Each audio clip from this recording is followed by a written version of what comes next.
الناس قد يتشرف أمام حضراتكم قاضي محترم.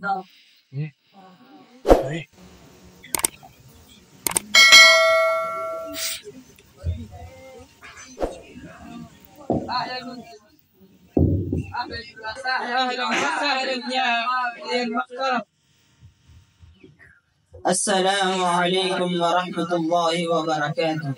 وعليكم السلام ورحمة الله وبركاته. تفضلوا. نحمده ونصلي على رسوله الكريم. أما بعد، فأعوذ بالله من الشيطان الرجيم. بسم الله الرحمن الرحيم.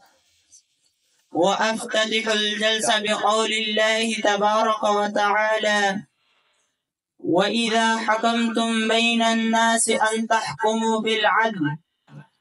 أنا أحكم بينكم بالعدل ولا أظلم على أحد إن شاء الله. نعم يا محامي، ما قضية اليوم؟ قضية اليوم خطيرة جدا. ما هي؟ هي السرقة. نعم، هذه قضية خطيرة جدا.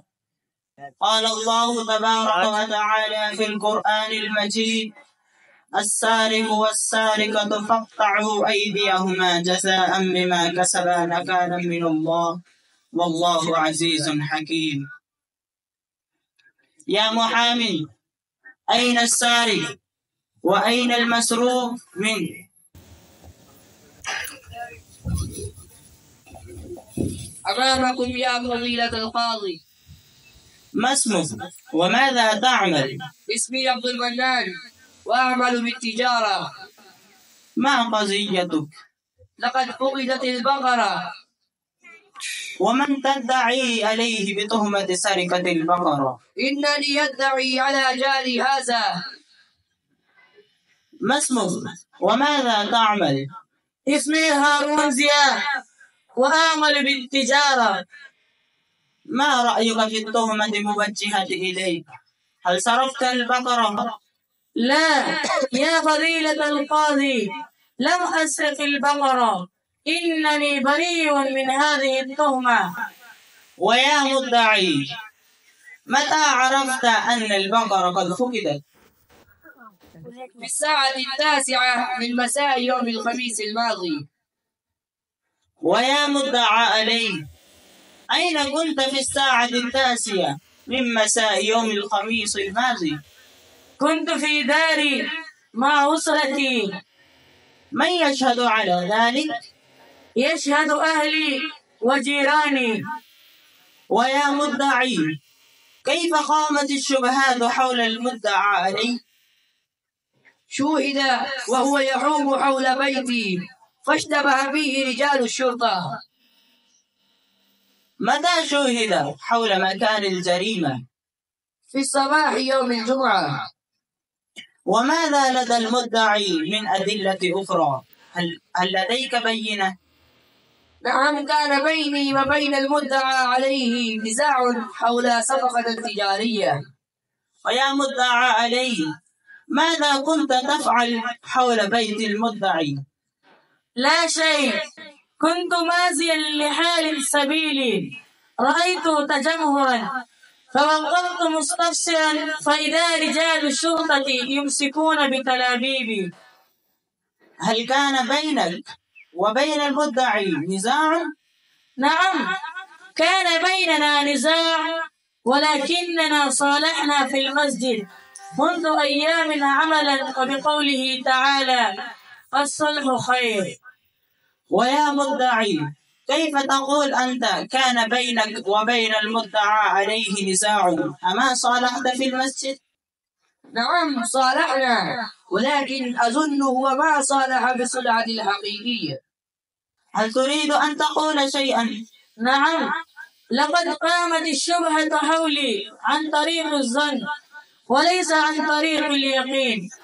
لقد كنت بعيدا عن المكان الجريمة حين وقوعها، فكيف أكون أنا الجاني؟ هل لديك دليل على ما تقول؟ نعم لدي شهادة الشهود. نستمع إلى الشهود في جلسة غد إن شاء الله. السلام عليكم ورحمة الله وبركاته. وعليكم السلام ورحمة الله وبركاته.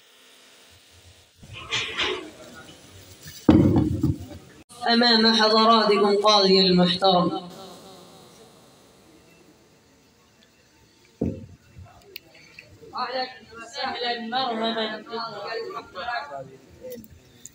السلام عليكم ورحمة الله وبركاته.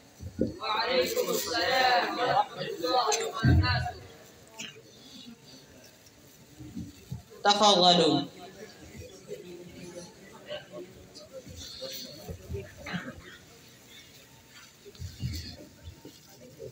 يا مدعى عليه، هل جئت بالشاهد؟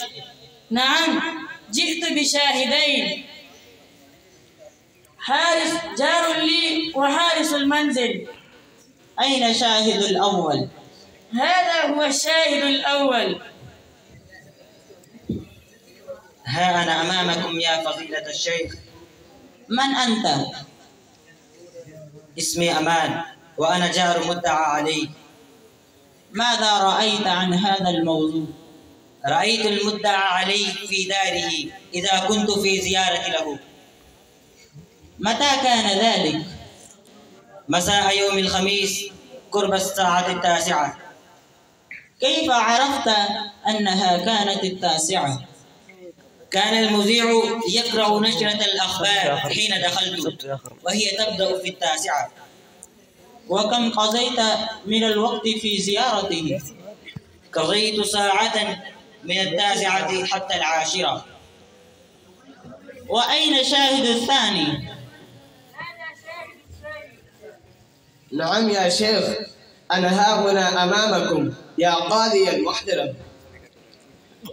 من أنت؟ اسمي محمد عمر، أنا شاهد الثاني. ماذا تعرف عن هذا الموضوع؟ أنا متأكد أن المدعى عليه كان في الوقت الذي ذاعت فيه البقرة. كيف عرفت أنه كان في بيته؟ لقد علمت أن جاري هذا كان في زيارة له في الوقت الذي ذاعت فيه البقرة. هل لديك أقوال أخرى غير ما سمعناه؟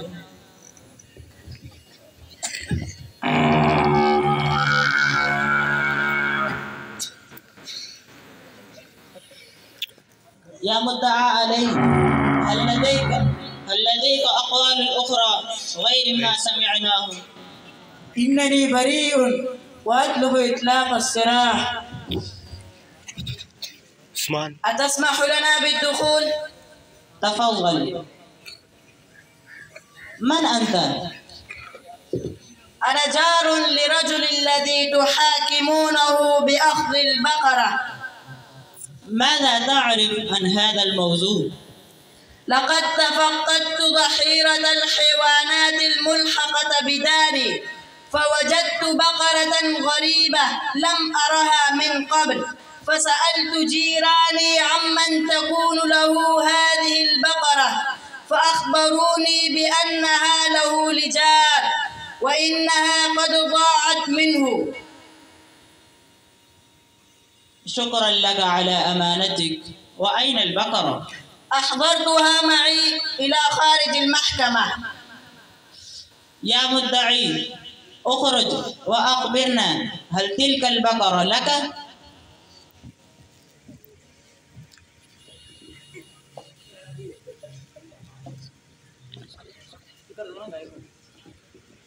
نعم يا قاضي المحترم، هذه البقرة لي وأنا صاحبها. نعم، لقد ظهر الحق وأيدته الأدلة، وحكمنا ببراءة المدعى عليه من التهمة التي نسبت إليه. ظلمت على جاري عن طريقة الظن وليس عن طريقة اليقين، وصدق الله القائل: إن بعض الظن إثم وأطلب من جاري أن يصفح عني أمام هيئة المحكمة.